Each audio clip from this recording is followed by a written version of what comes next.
بسم اللہ الرحمن الرحیم۔ السلام علیکم۔ انفریوی میں آپ کو خوش آمدید کہتے ہیں۔ آج 3 جولائی 2024 بروز بود سعودی عرب کی شام تک کے اہم ترین خبروں کے ساتھ میں ہوں وسیم۔ اگر آپ بھی سعودی عرب کے غیر ملکی ہیں تو انفریوی کو سبسکرائب کر لیجئے، بیل آئیکن کو پریس کیجئے گا۔ آج کے نیوز بلیٹن کو مکمل دیکھیں۔ شروع کرتے ہیں پہلی خبر کے ساتھ۔ سعودی کابینہ کا فلسطینیوں کے خلاف اسرائیلی جارحیت کے خاتمے کے لیے کوششوں کا اعادہ۔ سعودی کابینہ نے فلسطینی عوام کے خلاف اسرائیلی جارحیت کو روکنے کے لیے سیاسی اور انسانی بنیادوں پر اپنے شراکت داروں کے ساتھ مل کر سعودی عرب کی انتھک کوششوں کا اعادہ کیا ہے۔ سعودی عرب اور اس کے اتحادی غزہ میں جنگ بندی پر زور دے رہے ہیں تاکہ تنازع کو ختم کیا جا سکے اور فلسطینی علاقے میں رہنے والے 20 لاکھ سے زائد لوگوں کو ریلیف فراہم کیا جا سکے۔ عرب نیوز کے مطابق کابینہ کا اجلاس منگل کو ولی عہد اور وزیر اعظم شہزادہ محمد بن سلمان کی زیر صدارت جدہ میں منعقد ہوا۔ سعودی عرب میں ٹورسٹ کی جانب سے 45 ارب ریال سے زیادہ خرچ کیے گئے۔ سعودی عرب میں 2023 کی پہلی سہ ماہی کے مقابلے میں 2024 کی پہلی سہ ماہی میں سعودی عرب میں آنے والے جو بیرونی ٹورسٹ ہیں ان میں سے 22.9% خرچ میں زیادہ اضافہ ریکارڈ کیا گیا ہے۔ بیرونی ٹورسٹ نے سعودی عرب میں 45 ارب ریال سے زیادہ خرچ کیے۔ پچھلے سال اسی مدت میں 36.6 ارب ریال خرچ کیے گئے تھے۔ سرکاری خبر ایجنسی ایس پی اے نے سعودی سینٹرل بینک ساما کی رپورٹ کے حوالے سے بتایا کہ اسی عرصے میں سعودی عرب سے بیرون ملک سفر کرنے والے رہائشیوں نے 21 ارب ریال کے اخراجات کیے۔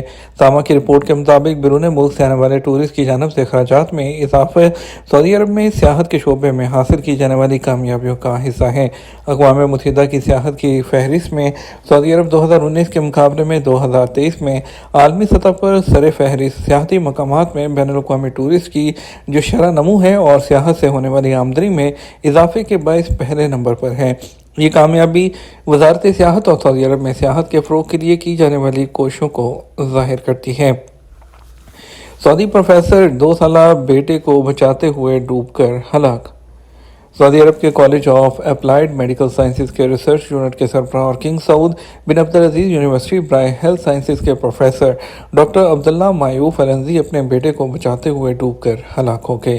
ڈاکٹر عبداللہ العنزی گزشتہ ہفتے اہل خانہ کے ساتھ سوئٹزرلینڈ کی جھیل جو برائنز ہے اس پر واقع آبشار پر تفریح کے لیے گئے تھے اور چٹانوں کے کنارے ان کے 2 سالہ بیٹے عبدالعزیز ان کا پاؤں پھسل گیا اور وہ آبشار میں جا گرا۔ ڈاکٹر عبداللہ العنزی بیٹے کو بچانے کے لیے آبشار میں کود گئے اور اسے بچانے کی کوشش کی، تاہم اہل خانہ کے سامنے دونوں پانی میں ڈوب گئے۔ ان کے بھائی ڈاکٹر عامر العنزی نے بتایا کہ بھائی اور ان کے بیٹے کی آبشار میں گرنے کے بعد سوئٹزرلینڈ میں سعودی سفارت خانے سے رابطہ کیا گیا۔ بھائی کی لاش 2 دن بعد ملی جبکہ بیٹے کی لاش اب تک نہیں ملی ہے، اس کی تلاش جاری ہے۔ العربیہ نے سوئس اخبار کے حوالے سے بتایا کہ ایک سعودی فیملی کے ساتھ 2 چھوٹے بچے تھے، سعودی شہری اور ان کا ایک بچہ آبشار میں گر گئے۔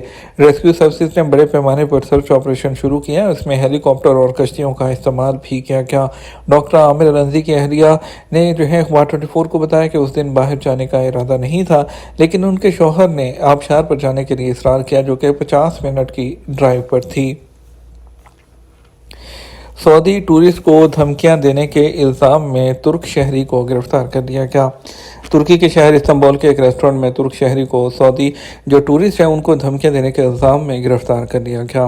ترک پولیس نے سوشل میڈیا پر وائرل ویڈیو کے بعد مشتبہ حملہ آور کو گرفتار کیا جسے ایک ریسٹورنٹ میں موجود سعودی ٹورسٹ کو دھمکیاں وہ دیتے ہوئے دیکھا گیا۔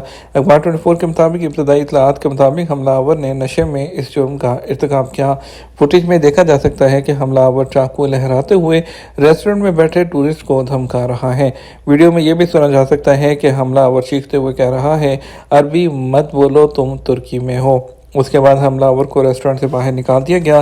ترک پولیس اس نے حملہ آور کو اس کے گھر سے وہ گرفتار کیا ہے اور اس کو قانونی طریقہ کار مکمل کرنے کے لیے پبلک پروسیکیوشن اس کے حوالے کر دیا گیا۔ خادم حرمین سے ملاقات، میرا خواب ہے بیٹے کا نام سلمان رکھوں گی، شامی خاتون۔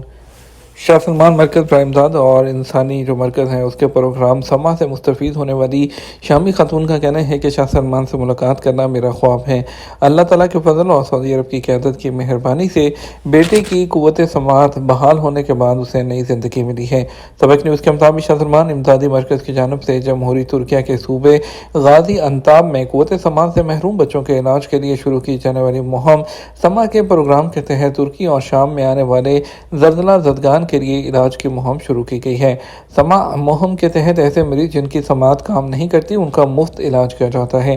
سماعت سے محروم وہ مریض جن کے کان کے پردے پیدائشی طور پر یا بعد میں خراب ہو جاتے ہیں، ان کا علاج کر کے ان کی جو سننے کی سماعت جو ہے وہ حص جو ہے وہ بحال کی جاتی ہے۔ شاہ سلمان مرکز کی جانب سے ترکی کے صوبے غازی انتاب میں کیمپ قائم کیا گیا ہے، جہاں ترکی اور شام میں آنے والے تباہ کن زلزلے کے متاثرین کی بحالی کا کام جاری ہے۔ غیر قانونی افراد کو ٹرانسپورٹ کی سہولت فراہم کرنے والا غیر ملکی گرفتار کر لیا گیا۔ سیکیورٹی فورسز کی ٹیموں نے جازان ریجن میں غیر قانونی طور پر سعودی عرب کی سرحد عبور کرنے والے 13 دراندازوں اور انہیں ٹرانسپورٹ کی سہولت دینے والے غیر ملکی کو گرفتار کر لیا۔ آجل نیوز کے مطابق سرحدی محافظ فورس مجاہدین کے ترجمان کا کہنا ہے کہ مذکورہ غیر ملکی جو ایتھوپیا سے تعلق رکھنے والے غیر قانونی تارکین کو ٹرانسپورٹ کی سہولت فراہم کرنے والے کا تعلق یمن سے ہے۔ سرحدی فورسز کے ترجمان کا مزید کہنا تھا کہ سرحدی قانون کے مطابق جو بھی خلاف ورزی کا مرتکب ہوتا ہے اسے مالی جرمانے اور قید کی سزا جو ہے اس کا بھی سامنا کرنا پڑے گا۔ سعودی عرب کے مختلف شہروں میں موسم گرم اور غبار آلود رہے گا۔ موسمیات کے قومی مرکز کا کہنا ہے کہ سعودی عرب کے مختلف شہروں میں موسم گرم اور غبار آلود رہنے کی توقع ہے۔ بعض مقامات پر گرد و غبار کی وجہ سے حد نگاہ بھی متاثر ہو سکتی ہے۔ سعودی خبر ایجنسی ایس پی کے مطابق جو ہے موسمیات کے قومی مرکز کی جانب سے جاری رپورٹ کے حوالے سے مزید بتایا گیا کہ جازان، نصیر اور مشرقی ریجن میں موسم گرم جبکہ بعض مقامات پر گرد و غبار بھی چھایا رہے گا۔ گرد و غبار کا سلسلہ مکہ مکرمہ اور مدینہ منورہ ریجن کے علاوہ نجران اور ریاض ریجن کے جنوبی علاقوں کے ساتھ مشرقی ریجن تک پھیلنے کا امکان ہے۔ درجہ حرارت میں بھی کمی کی توقع نہیں۔ مشرقی ریجن کے بعض علاقے شدید گرمی کی لپیٹ میں رہیں گے جبکہ کھلے مقامات پر بھی ہوا کا دباؤ بھی زیادہ رہے گا۔ موسمیاتی ریڈار سے موصول ہونے والی رپورٹ کے مطابق الحسا، العدید اور بقیق کے علاقوں میں گرمی کی لہر شام 5 بجے تک جاری رہی، جس کے بعد معمولی کمی واقع ہونا شروع ہو گئی ہے۔ شہزادہ فیصل بن فرحان سرکاری دورے پر ایسٹونیا پہنچ گئے۔ سعودی وزیر خارجہ شہزادہ فیصل بن فرحان منگل کو ایسٹونیا کے سرکاری دورے پر جو ہے وہ تالین پہنچے ہیں۔ سرکاری خبر ایجنسی ایس پی کے مطابق اس دورے کا مقصد دونوں ملکوں کے درمیان تعلق کو مزید مضبوط بنانا ہے۔ مرکزی حج کمیٹی کا اجلاس آئندہ سال حج کی تیاریوں پر تبادلہ خیال۔ مکہ مکرمہ ریجن کے گورنر کی ہدایت پر نائب گورنر اور مرکزی حج کمیٹی کے نائب چیئرمین شہزادہ سعود بن مشعل بن عبدالعزیز نے کمیٹی کے اجلاس کی صدارت کی۔ اجلاس میں آئندہ حج 1440 ہجری مطابق 2025 کی جلد تیاریوں کے حوالے سے اقدامات پر تبادلہ خیال کیا گیا۔ سرکاری خبر ایجنسی ایس پی کے مطابق شہزادہ سعود بن مشعل نے حج 2024 کے دوران کوششوں پر گورنر مکہ مکرمہ اور کمیٹی کے ارکان کا شکریہ بھی ادا کیا۔ یہ تمہارا اب تک کا نیوز بلیٹن۔ مزید اور اہم خبروں کے لیے ہمارا رات 12 بجے کا نیوز بلیٹن دیکھ سکتے ہیں۔ اس کے ساتھ ہم آپ سے اجازت چاہیں گے، ویڈیو کو لائک اور شیئر کیجیے گا۔ آپ کے قیمتی وقت کا شکریہ، اپنا خیال رکھیے گا۔ السلام علیکم۔